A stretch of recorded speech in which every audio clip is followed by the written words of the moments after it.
దక్షిణాది బ్యూటీ సమంత నటించిన web series honey bunny Amazon Prime లో ఈ నెల 7వ తేదీ నుంచి ప్రసారం అవుతుంది. కొన్ని ప్రాంతాల్లో మిక్స్డ్ టాక్, మరికొన్ని ప్రాంతాల్లో హిట్ టాక్ తెచ్చుకుంది. హాలీవుడ్ వెబ్ సిరీస్ సిటాడెల్ కు ఇది రీమేక్. దీంతో పాటు మా ఇంటి బంగారం పేరుతో సొంత బ్యానర్ లో నిర్మిస్తున్న సినిమాలో కూడా సమంత నటిస్తుంది.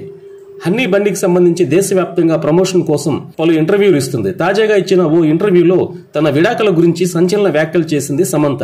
అలాగే విడాకులు తీసుకున్న తర్వాత మహిళల పట్ల సమాజం అనుసరిస్తున్న వైఖరిని తప్పుపట్టింది. కష్టకాలంలో తనకు కుటుంబ సభ్యులు, స్నేహితులు, సన్నిహితులు ఎంతో అండగా నిలబడ్డారని వ్యాఖ్యానించింది. పెళ్లి గౌన్ ను రీమోడల్ చేయించడం ప్రతీకారం కాదు. నాగ చైతన్యతో పెళ్లి జరిగిన సమయంలో వేసుకున్న గౌన్ ను సమంత రీమోడల్ చేయించింది. దీనిపై ఆమె మాట్లాడుతూ ఇది ప్రతీకారం తీర్చుకోవడం కాదని, దాన్ని రీమోడల్ చేయాలనుకున్నప్పుడు ఎంతో బాధపడ్డానని, తన జీవితంలో జరిగిన ప్రతి విషయాలను తాను ఎప్పుడూ దాచాలనుకోలేదని సమంత చెప్పింది. ప్రస్తుతం తాను ఎంతో సంతోషంగా ఉన్నానని, కష్టాలు ఎదురైనప్పుడు కుంగిపోకుండా అనేక దశలను దాటుకుంటూ వచ్చానని, అందుకు ఆత్మవిశ్వాసమే కారణమని, అదే తన బలమని, కష్టాలు వచ్చినంత మాత్రాన జీవితం అంతటితో ముగిసిపోయినట్లు కాదన్నారు.